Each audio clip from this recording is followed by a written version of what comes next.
मालवणमधील महाराजांचा पुतळा कोसळल्यापासून शिल्पकार जयदीप आपटेचा शोध सुरू होता।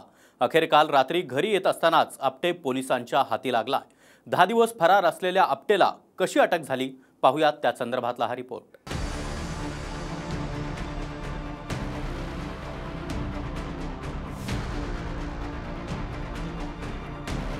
अखेर 10 दिवसांनंतर शिल्पकार जयदीप आपटे पोलिसांच्या जाळ्यात आलाय।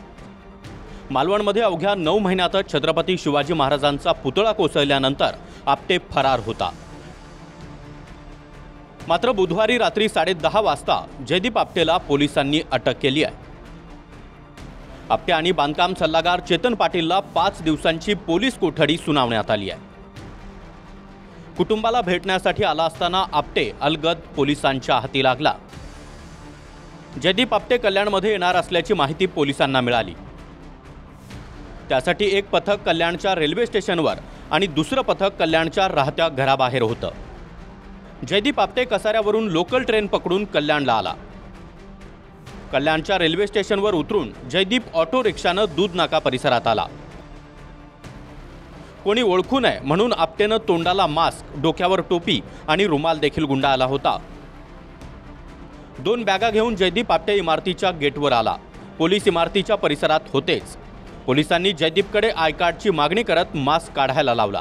मास्क काढताच पोलिसांना जयदीपच असल्याची खात्री झाली आणि जयदीपला पोलिसांनी अटक केली। घाबरलेल्या अवस्थेत असलेला जयदीप ढसाढसा रडायला लागला आणि घरी भेटायला जाऊ देण्याची विनंती करू लागला। मात्र पोलिसांनी त्याला पोलीस स्टेशनमध्ये आणलं। पथक हे आमचं रेल्वे स्टेशनला कार्यरत होतं आणि दुसरं पथक जे काही होतं ते जयदीप आपटेच्या घराच्या परिसरामध्ये होतं। अशा 2 ठिकाणी आम्ही सापळा रचलेला होता। आमची शंका होती की तो कदाचित ट्रेनने येईल, कारण अशी प्राथमिक माहिती होती की तो इंदोर किंवा धुळ्याच्या परिसरात लपलेला आहे आणि तो येण्याची शक्यता आहे, म्हणून अशी 2 पथकं नेमलेली होती आणि त्या बद्दल आम्ही त्याला पकडलेला आहे। साधारणतः 10:15च्या आसपास एक संशयित व्यक्ती हातामध्ये बॅगा घेऊन आणि तोंड झाकून तोंडावर रुमाल ठेवून येताना दिसला आणि आमची टीम ही सजग होती आणि त्यांनी एकदम चाणक्षपणे ओळखून त्याला ताब्यात घेतलं। त्याची विचारपूस केली आणि त्याचा आधार कार्ड, पॅन कार्ड वगैरेची खातरजमा करून तो जयदीप आपटे असल्याचीच खात्री करून त्याला अटक केलं। शिवप्रेमींच्या दबावामुळे आपटेला त्याचे बॉस वाचवू शकले नाहीत अशी टीका संजय राऊतांनी केली आहे। मी वारंवार म्हणत होतो, जयदीप आपटेच्या मागे जी शक्ती आहे ती शक्ती मंत्रालयात आहे, ती शक्ती वर्षा बंगल्यावर आहे, ती शक्ती मालवणात आहे। त्याच्यामुळे इतके दिवस जयदीप आपटे हे पोलिसांना चुकवू शकले। पण अखेर शिवभक्तांचा एवढा दबाव आणि एवढा रेटा होता की त्याला त्याचे बॉस हे वाचवू शकले नाही। थाने में एक हॉस्पिटल भी है ना, थाने में एक हॉस्पिटल भी है, विशेष हॉस्पिटल, तो ऐसे लोगों को वहाँ व्यवस्था हो सकती है। संजय राऊतला त्याच्यातलं काहीच कळत नाही, कायदा कळत नाही, काही कळत नाही। त्याला काय तुमच्यासमोर बडबडच करायची आहे। लुकआउट सर्क्युलर म्हणजे काय एवढं तरी माहिती आहे का? कधी निघाली लुकआउट सर्क्युलर? LOC कधी निघालेला आहे? आता आरोपीला शोधायला जेवढा वेळ लागतो तेवढा लागला आणि आरोपी काल पकडला गेला। आपटे सध्या सिंधुदुर्ग पोलिसांच्या ताब्यात आहे। सिंधुदुर्ग पोलिसांना त्याची 5 दिवसांची कोठडी मिळाली आहे। मात्र राऊतांनी आणखी एक गंभीर आरोप करत सनसनाटी निर्माण केली आहे। आपटेच्या अटकेआधीच जामिनासाठी ठाण्यातून सूत्र हलवण्यात आलेली आहेत असं संजय राऊतांनी म्हटलंय। जयदीप आपटे यांना अटक होण्याआधी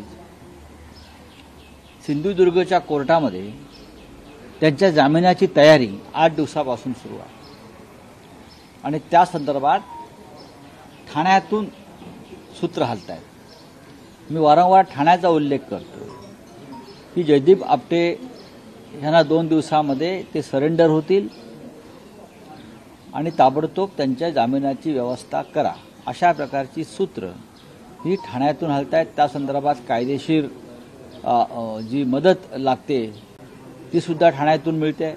त्याची चूक असेल तर आपटावंच लागेल ना शेवटी त्याला। नावच आपटे आहे, चूक केली असेल त्यांच्या चुकीचं या महाराष्ट्राने काही नुकसान सहन करायचं का? छत्रपती शिवाजी महाराजांच्या पुतळा तयार करताना जर त्यांनी जीव ओतून केला नसेल तर कायद्याने मग त्यांना शिक्षा करायची नाही का? शिक्षा होईल, इथं कुठेही माफी नाही। आपटेच्या अटकेनंतरही राजकीय आरोप प्रत्यारोप सुरूच आहेत.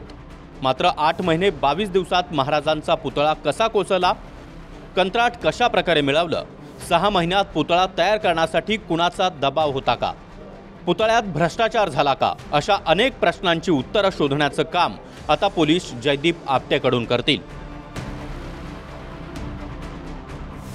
कल्याणहून सुनील जाधवसह महेश सावंत, TV9 मराठी, सिंधुदुर्ग.